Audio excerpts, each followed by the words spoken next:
We're at the bottom of Mem Aleph Amud Beis. So the Gemara is talking about the Korban Pesach, the halacha of tzli, that has to be roasted, not cooked, not partially roasted. Tana Rabbanan, we learned in the Braisa. Achal tzli miboid yom, you eat the Korban Pesach roasted during the day, Erev Pesach, before the time, chayiv. So you chayiv for eating it then, not in the right time. If you eat a kezayis of it partially roasted at night, you also chayiv. You also chayiv for eating it then, because the Torah says at the right time you have to eat it fully roasted. So ketani tzli dum yedena. The Braisa compares the two. It says that by day roasted you chayiv, by night partially roasted you chayiv. It sounds like that's similar. Man no belav. Just like when you eat it partially roasted at night, you over on the lav of al toichlu mimenu no bashul mavushul. It's a clear lav in the Torah. Av tzli belav. So too, if you eat it roasted by day, you also over on the lav. Eating it, the lav is that you ate it before the time. Says the Gemara, which lav is that? Bishloim no, eating it partially roasted at night. So that ksiv, the pasuk says al toichlu mimenu no, do not eat it partially roasted. El tzli minolan. From where do I see that the tzli, why is it a lav to eat it tzli by day, before the time? Says the Gemara, the Chsiv, the pasuk says, V'achlu es habasa balayla hazeh. You should eat the meat of the Korban Pesach at night. So from this we understand, balayla by night you eat it, but by yom loy, by day you should not eat it. So here we see that the Torah does not want you to eat it during the day. Asks the Gemara, that's not a lav. Hai lav haba miklal asehu. I understand that the Torah says not to do this from what it says you should do, the timing that it wants you to do it. And we know that v'chol lav haba miklal aseh. Anytime you can deduce something from the Torah, when it writes it in the positive, what you should do, that's not a lav, that's an aseh. So the question still remains, how is this Braisa comparing the tzli by day to eating it partially roasted at night and saying that it's a lav? Rav Chisda says, Rav Chisda, Homani Rabbi Yehudihi. This Braisa is the opinion of Rabbi Yehuda that holds that even this would be considered a lav. A unique opinion from Rabbi Yehuda. The Tanya, we learned in the Braisa that Rabbi Yehuda says, Shoyer v'seh, a ox or a sheep, sarua v'kolot. So it's one of the eyes is larger than another eye. And the same thing also regarding any other limb, that the limbs are not proportionate, or kolot, it's the feet is not properly, the hooves are not properly split. Nedava tasa isai. It can be brought as a nedava, meaning you can bring it as a donation for the Beis HaMikdash, and it can be used for anything in the Beis HaMikdash, but it's not going to be as a carbon. It has the monetary value to be used as for anything else. So from this you learn out that only an animal which is not fit for a carbon, when you're makdish it, so then that's going to go for the monetary value for the Beis HaMikdash. But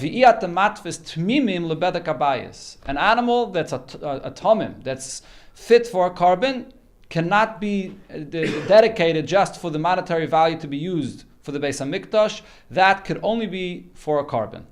Okay, so this is if something is fit for a carbon, it has to be dafka for a carbon. Mikan omru kol hamatfis tmimim lebeda kabayis. Anyone that is makdish something, a behemoth, which is a behemoth that's a tam, that could be brought as a carbon, and he is a makdish it for the purpose of being used for the Beis HaMikdash itself, for the monetary value, oive basei. You over on the esa, because the Torah says, shor v'seh, the sarua v'kolet nidavat tasa. You say only if it's a balmum should it be brought for the bedek habayis.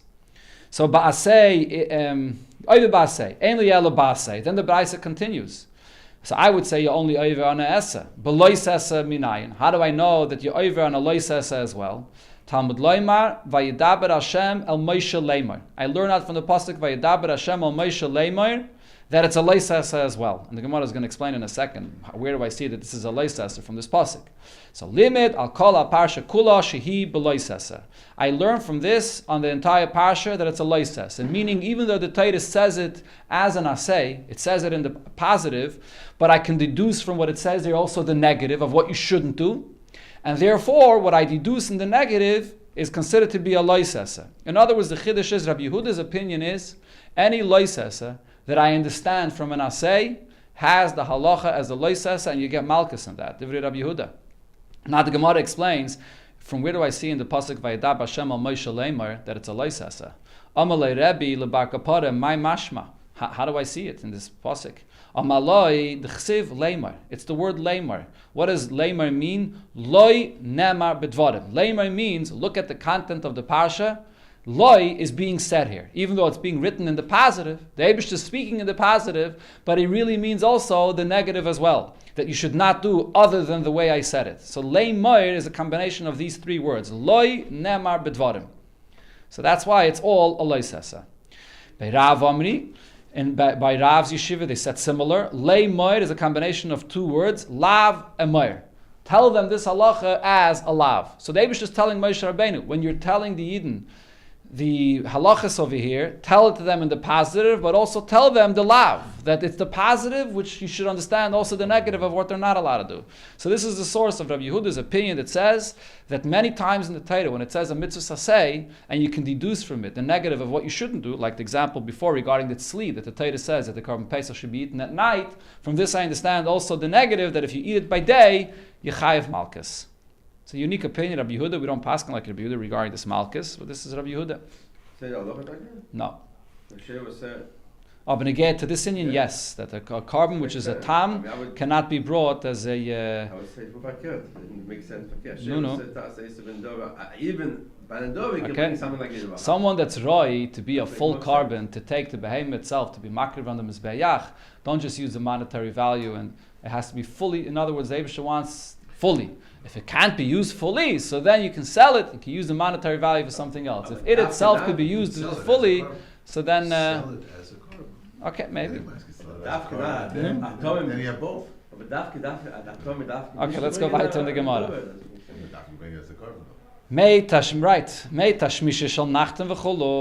So you have the water that a baker uses to wash off his hands. So what did it say in the Mishnah? That when he washes off his hands, so that water, you have to spill it out in a place that it shouldn't be. Stay where it is, in a pail somewhere, because then it could become chametz, and you have it with you on Pesach, so you have to spill it out.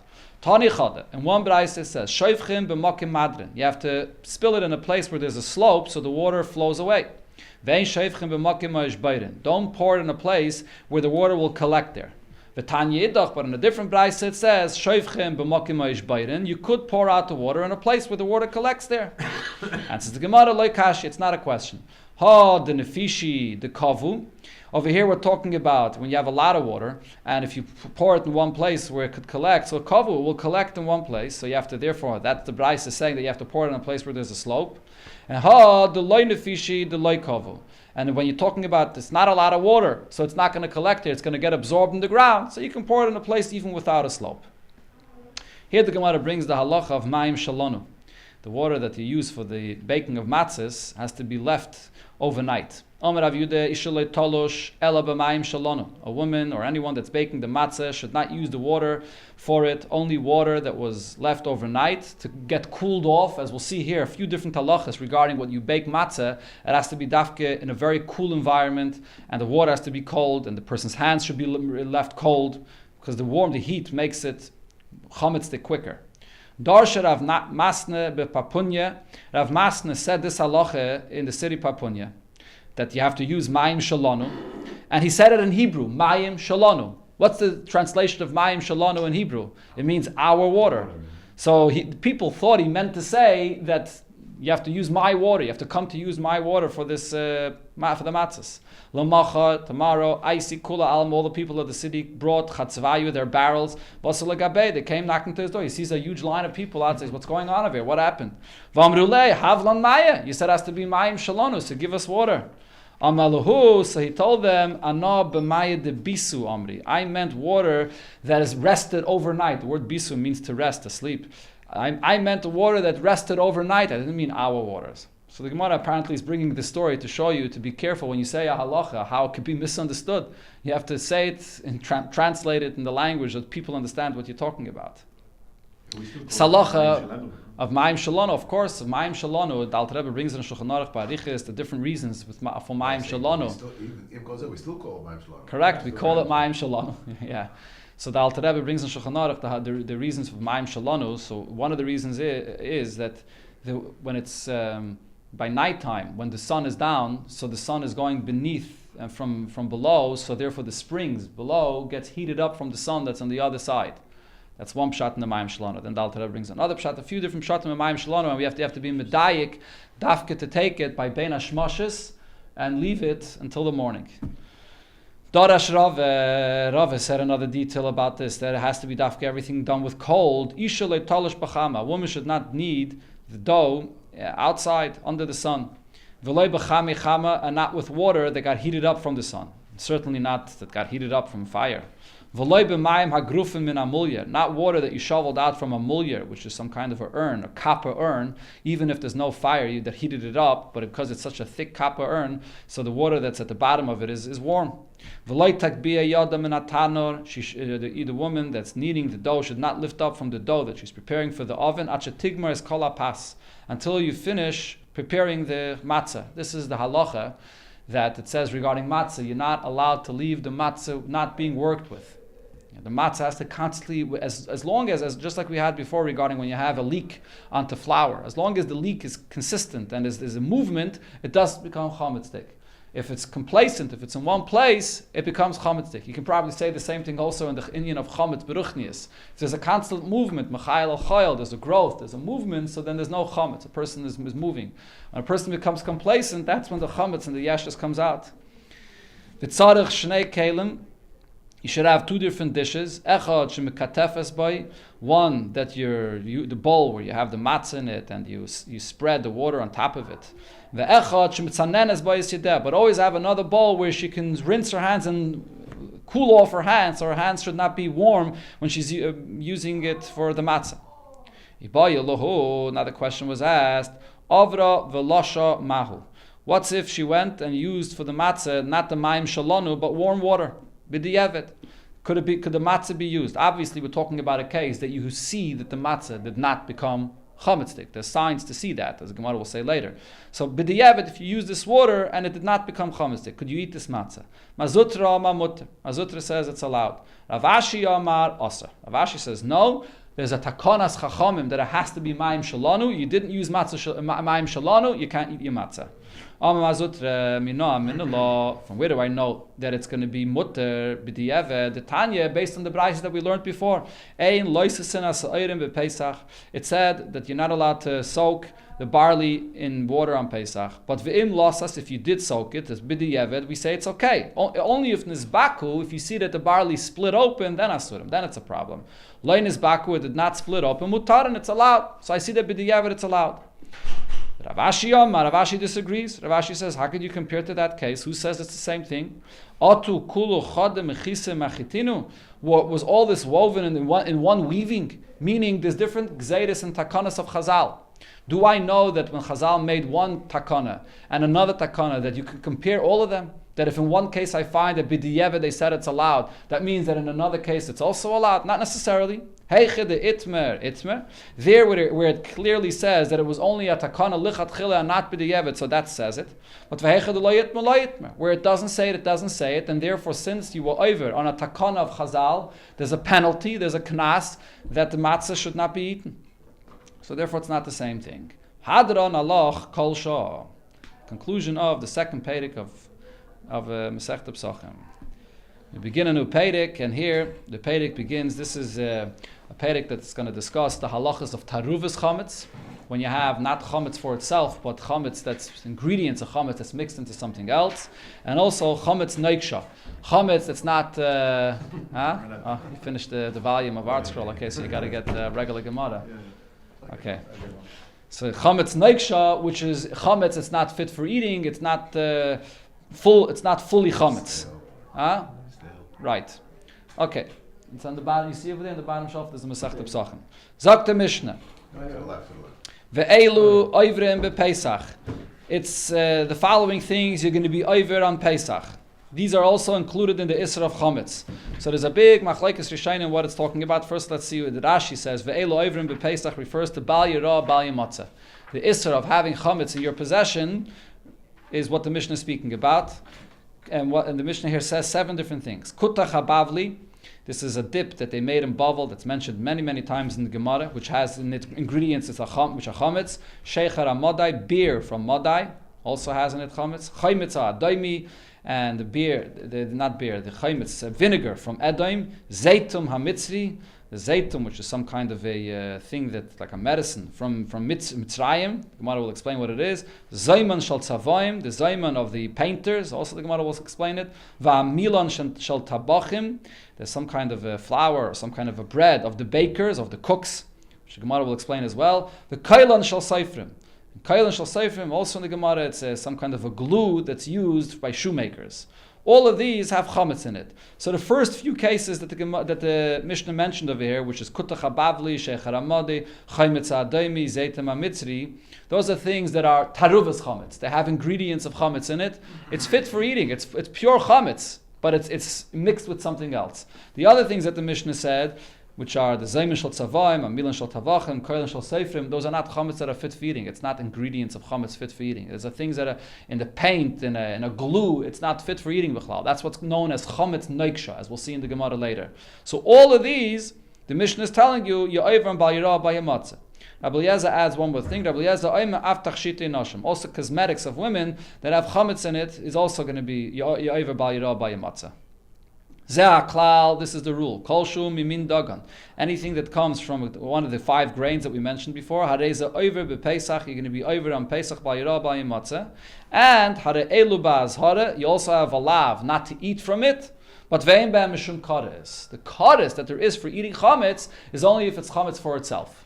If it's chametz that's mixed into ingredients in something else, or it's not fit for eating, there's no kares. This is Rashi's pshat in this Mishnah, that the Mishnah is discussing b'yirah b'yimatzeh. Rabbeinu Tam, however, that's brought here in the Tosfos says we're not talking about bayirah bayamatzah. Rabbeinu Tam holds that on taruvas chametz you're not over bayirah bayamatzah. The Gemara is going to bring a special pasuk machmetzes to be marbet to say that you're over when you eat it, but there's no riboy by bayirah bayamatzah. The Torah always uses the term chametz. Therefore, Rabbeinu Tam says, how do you know that you're over on bayirah bayamatzah? Even on taruvas chametz. Therefore, Rabbeinu Tam says when it says ve'elu oivrin means these are the foods that you have to take off of the table, meaning you're not allowed to eat them. The Mishnah is talking about the isser achila, not about the isser bayirah bayamatzah. You're not over on bayirah bayamatzah on taruvas chametz and on chametz noiksha, according to Rabbeinu Tam. And therefore, according to some opinions, Rabbeinu Tam would hold all of these different kinds of things. You don't even have to get it out of your house, even with the Rabbanan. Not only minatayres is no bayirah bayimatzah, you're allowed to have it in your house over Pesach. Meaning, even the takanas chachamim, that they were masakin, that there has to be bedika and beer, that you have to get all the chametz out of your house. There's no takana for taruvas chametz, you're allowed to have it in your house over Pesach. Others say that even according to Rabbeinu Tam, with Rabbanon, you still have to get rid of it, you have to get it out of your house. So there's a big machlekes about this, what the pshat of Elu Oivrin means. Is it referring to bayirah bayamatzah? That's what Rashi says. And Rabbeinu Tam says no, there's no bayirah bayamatzah on them. Zok the Mishnah, Gemara, Tana Rabbanon. So we learned in the Braisa regarding all these things in the Mishnah. So it starts with the kutach. Shloisha dvarim nemarim bekutach, abavli. There were 3 things that were said about this kutach habavli, this dip, that it's really not good for a person. Metamtem es alev, it clogs your heart. Mesames einayim, it makes a person blind. Umakrish es aguf, and it weakens the body. Metamtem es alev, it clogs your heart. Mishum nisyavi de chalva, it's because of the way that's separated from the milk. That's part of the ingredients of this dip. Mesames einayim, it makes a person blind. Ishum milcha, because of the salt that's in it. We know the Gemara in many places talks about melach zdaimis. There's a certain kind of very strong salt that can make a person blind. Umakrish es aguf, and it makes a person weak. Mishum kumnise de umma. It's because of the bread. They put pieces of bread in this that becomes rotten, that becomes moldy, and this moldy bread makes a person weak. Tana Rabbanon, in Abraisa we learned Gimel Dvarim Marben HaZevel. 3 things cause a person to have a lot of zevel, waste matter. It causes a person's stature to be bent over. And it takes away a 500th of his eyesight, shaladim, of a person. Elu, these 3 things are not good for a person for these reasons. Pas kibar, bread that comes from coarse flour. Sheikher chadosh, and brand new beer. And v'yerek chai, and raw vegetables that are not supposed to be eaten raw. Rashi gives an example like leek and onions and things like that you eat a lot of them. Rashi says it's only if you eat a lot of them constantly. I'm not sure if it refers to everything, eating a lot of them, kind of maybe only to the Yerek Chai. Rashi says when you eat from them harbe tomid, it's not good for the person. Tana Rabban, in another brayse we learn shloisha dvarim imatanis azevel. The three things will minimize a person's waste matter. V'zoik v'nesakayme, and will make the posture, the stature of a person to be erect, strong. Umeidin esaynayim, it'll illuminate your eyesight. And Eloheng, pas nikia, bread that comes from refined flour. Basa shamein, a fat, good meat. V'yayin yashan, and old wine. Pas nikia, what's pas nikia? The smida comes from refined flour. Basa shamein, what's the fat meat that we're talking about over here? The tzvirta that comes from a goat, delay iftach, a female goat that never gave birth. That's Rashi's pshat. Rabbeinu Hananel says it refers to meat from a chicken or from a bird that never gave birth. Yayin yashan, what's old wine? Atik atiki. It has to be wine that's older than old. Meaning it has to be, Rashi says, 3 years old.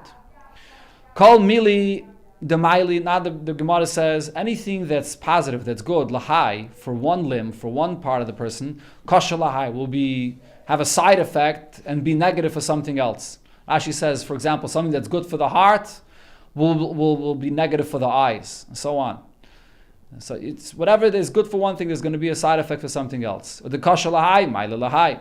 Bar mizan gevila retiva. Fresh ginger, or pilpuli arichte, and long pepper, or pas nikia, and refined flour, bread from refined flour, or basa shamin, and the fat meat that we spoke about before, v'yayin yoshin, and the old wine, the maidel kuli gufa. These things are good for the entire body. So I don't know if you could say about these things all that it's relevant today, or this is those things that the body of a person, the nature changes, as we had so many times that lav dafka, it's exactly relevant today. Interesting. I know. I just spoke to my sister this week. No. In England, people take zangbalaita. Yeah, ginger b'chlal, yeah. And for Corona also, yeah. My great grandmother used ginger. Pepper. Peppers when she had the stomach ache, she would eat. Okay. She was 94 years old. So apparently it has some good effects. Sheikhar Modai. It said in the Mishnah, the beer that comes from Modai, the Rama Beisari. They put into the beer the barley. The Gemara is going to say in a second, why did they have to put barley? From what did they make the vinegar from? They made the vinegar from wine. When you want the wine to turn to vinegar, so usually you let the wine sit and it turns into vinegar. But if it's very good wine, it's not going to turn into vinegar so fast. So therefore they would put barley in order for it to turn into vinegar. The chaymitza adaimi, the vinegar that comes from Edom. The shadu beisari. Also they would put into it the barley. So I just confused this. Let me go back a second. So the sheikhar amadai, they put barley into it as an ingredient to make the beer.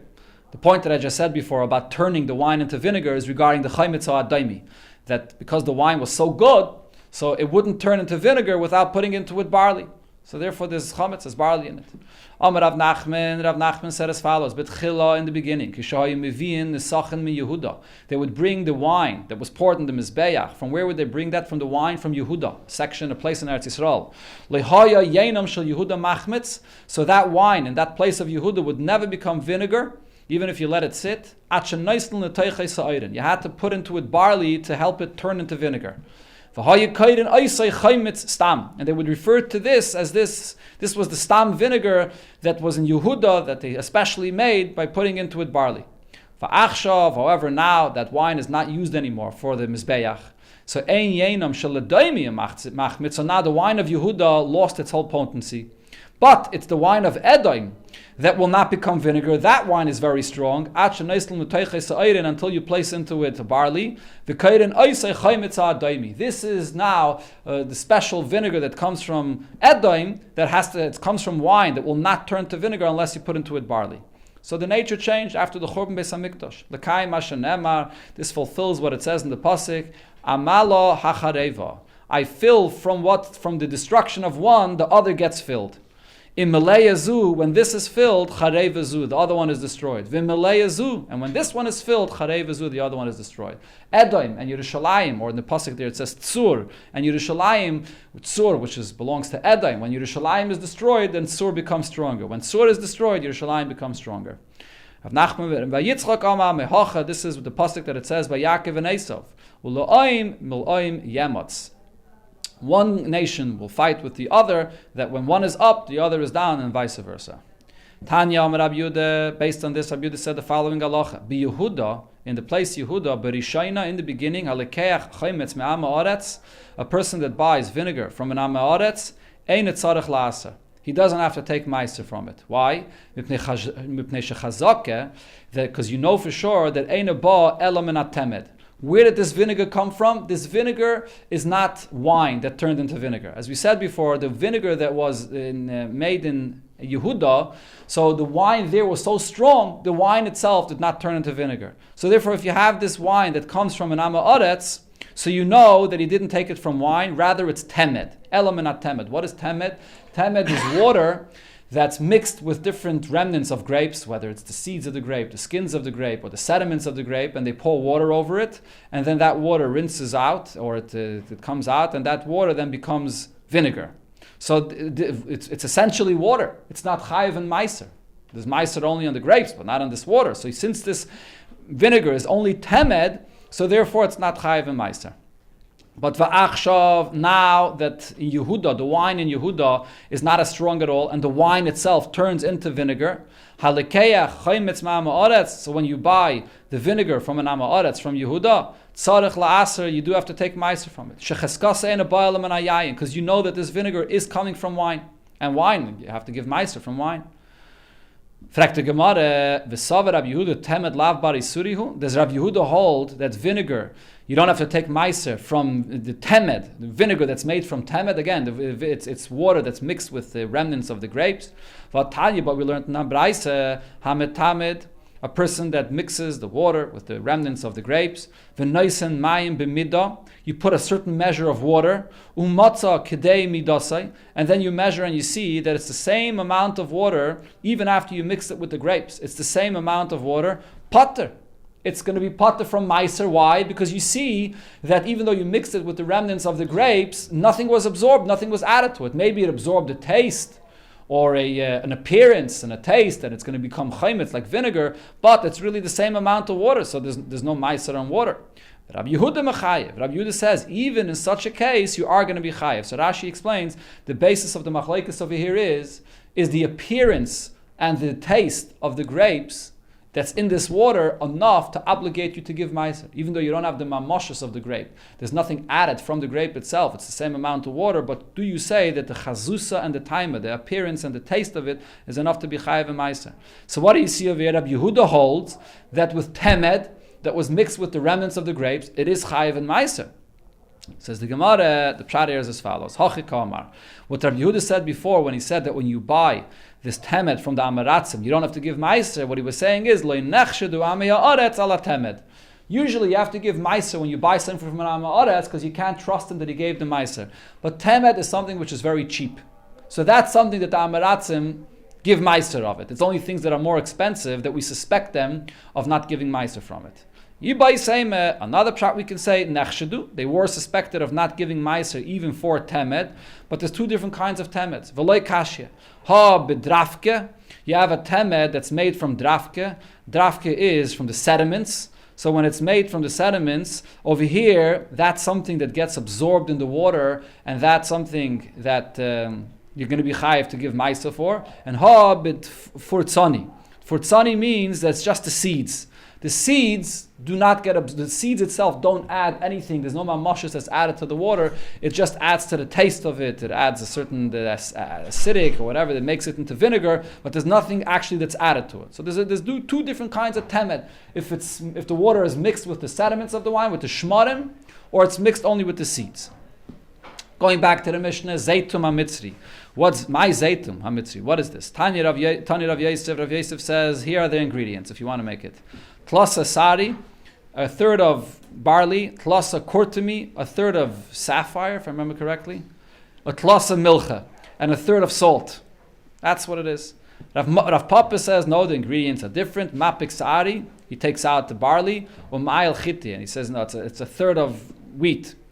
Simanach, the siman to know that who's said which opinion here regarding the ingredients, sisni. Sisni. Sisni is just the name of a certain vessel. Rav Yosef, which has a samach in his name, he's the one that says that it's the sa'ari, which has a sin, which has a similar sound. Sisni. So Rav Yosef is the one that said sa'ari. Now, what do you do with this ingredients? Taru luhu, so you soak it together, then v'kalu luhu, you toast it, and v'tachnu luhu, and then you grind it, and v'shasi luhu, and then you drink it, but it has to be drunk in a certain time of the year, midivcha v'adatzarta, from Pesach until Shavuos time. And this is heals a person. The kamit, marapile, a person that's constipated, it'll soften it. Or derafi, if it's soft, too soft, makmitle, it'll make it, it'll harden, it'll do the opposite. In other words, it balances a person's out. And l'chayla, but for a person that's sick, but isha, for ubara, for a pregnant woman, sakanta, to drink this zaytim amitzri, it's a danger. It's too strong. Zaymen shal tzabaim. What is this zaymen shal tzabaim? Hacha targimut. So they said, Maya de chivri de tzavri buhu. It's water from bran. I believe chivri is a water mixed from bran or something like that, from the wheat that they used for paint. The tzavri buhu labo. They painted it with it red. Okay. It's some kind of ingredients with chametz that's used for paint. Amilon shel tabachim. What's amilon shel tabachim? Pas, it's bread.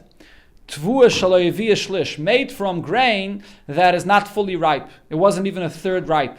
So I guess this was some kind of grain that never ripened, so they wanted to use it for something, so they made some kind of a bread for it. And what was it used for? Shemanicha al pikideda, it was placed on the pot, v'shayeves hazuama, and it draws out the foam and the dirt that there is in the pot. How exactly it works, I'm not sure, but there's a certain kind of bread it's not fully chametz. The fact that it didn't grow more than a third, so it's not fully chametz. Chametz is only from a grain that's fully ripe.